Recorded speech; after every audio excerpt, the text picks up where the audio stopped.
I want to talk about these 4 books. These 4 books, I would say, are probably my favorite books on leadership.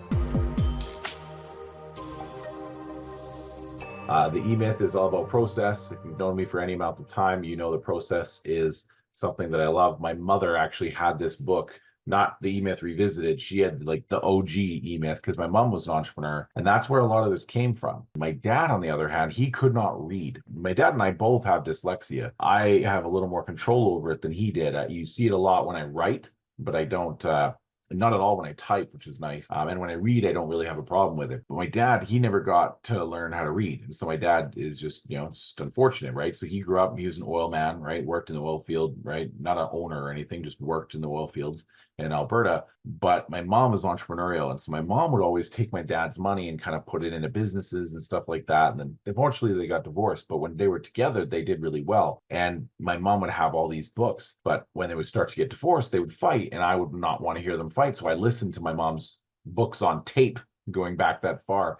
And the E-Myth is something that I was exposed to super early because it was one of the books that I would listen to so I could drown out the sound of them fighting. Not trying to complain about my childhood, just trying to say, like, this is how far back this book goes and why part of my origin that creates my mission, that kind of crafts my vision, is so much built around the process, is because I literally fell asleep to this book about 400 times.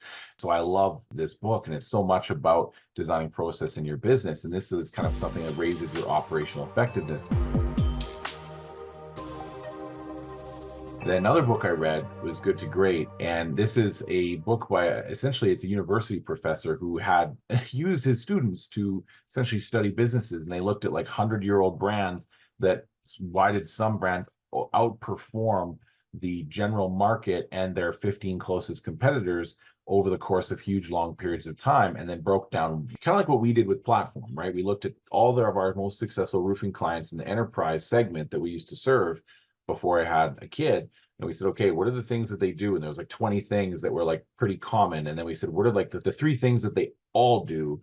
And we found the 3 operating frameworks that they all did. And it was kind of like, okay, if all of our most successful customers do these 3 things, then these 3 things are what every roofing company should do. And that's what became the basis of the Platform program. It's like saying, we're going to just build these 3 operating frameworks into roofing companies, design the systems and infrastructure to support it, and teach and train it through webinars. Good to Great was kind of like a macro version of my micro study of our roofing clients. And that's kind of what inspired me to do that.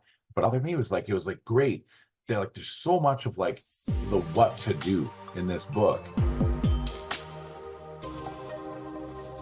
In like the last 3 years, I found this book is like the masterclass on high output management. And this is, any leader should read this so that they can pass this on, because this is the operational effectiveness handbook right here. Like, this is a how to run like an entrepreneurial operating system, but this is like the how to operate a company day-to-day book. It's a heavy read. Like, I've read it 3 times and I feel like I got to read it 5 more times to ever truly learn what's in here. But this is by Andy Grove, former chairman and CEO of Intel. And it is just an absolutely brilliant, brilliant book. The E-Myth, that was the childhood trauma book. And then this was the tanning salon trying to figure out how to make money book. And then this was the how-to guide of the what to do, Good to Great. Like, this has kind of led to this. And then High Output Management by Andy Grove. Every leader should read this book 3 times and then give it to the people who are managing their companies, because this is unsung hero of leadership. It's almost nobody reads this book. It's like the other 3 you probably see on like an Amazon bestsellers list. This one's buried. You don't see it, but it is a true gem. One of the concepts that I want to kind of pull apart about these 2 books is that in many cases, books have the same lesson, right, inside of them. And so in Good to Great, it talks about a concept called the hedgehog concept. And then in Traction, it talks about the 3 uniques. And these are essentially the same thing.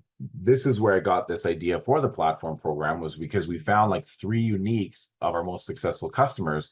And this is like the Venn diagram, right?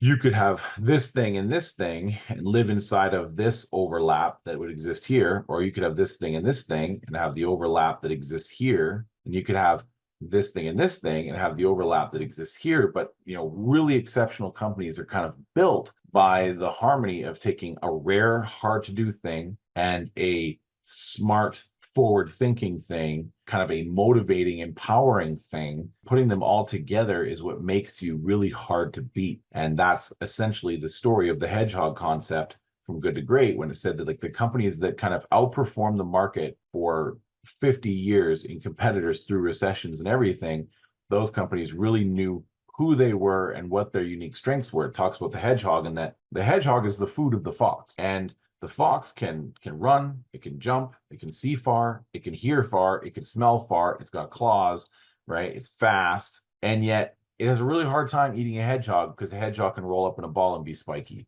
Like it's, you know what I mean? It's like there's an ultimate defense. In many cases, as your business goes through all kinds of different times, sometimes the best offense is a good defense. This is really where the people rise and fall, right? Is on a large part of this concept. So you as a leader getting really clear about your three uniques is big, but then it's also how you can communicate and deal with your people. And again, just like this book, there are lessons that sound different in nature, but you find the common ground. So Alex Hormozi talks about when you're trying to compel people to do things, right, or go through a challenge, or trying to compel people to make decisions when it comes to like a sales environment, he talks about the ACA message, which is where you acknowledge what they just said, you compliment them, and then you ask for the next thing, ask for the thing that you want, ask them to do the thing you need, right? So acknowledge, compliment, ask. But then Brandon Dawson, who sold his company for 77 times the EBITDA. So think about like roofing companies. Most of them are selling for 3 to 7 times EBITDA, right? So if you make $2 million profit, you sell it for 3 times, you get $6 million. He sold his company for 77 times EBITDA. I paid 200 grand to go to his consulting program. Actually, 245 when you think of the 2 that I bought before. And the crazy thing is, I would say that 75% of what I learned, I also learned from this guy and other books that I read. But sometimes it's just about creating certainty, right? When you spend this kind of money, you learn because you want to make sure you get a return on investment. But he says, acknowledge, motivate, ask. Well, a compliment is motivating, and to motivate others might compliment them because you're investing in them. But the premise is the same, is you acknowledge what someone has said, you compliment or motivate them, and then you ask for the next thing. And so these are lessons of leadership that stand on solid ground. If you just look up ACA method, his name, or AMA method, his name, you'll find videos on the internet. You can learn it today if you want. But this is how you become more operationally effective. So if we've checked that box, now we need to move into leadership, right? Once we've satisfied our belief and we know how to improve our operational effectiveness, then that's when leadership, the ability to compel others, will become better.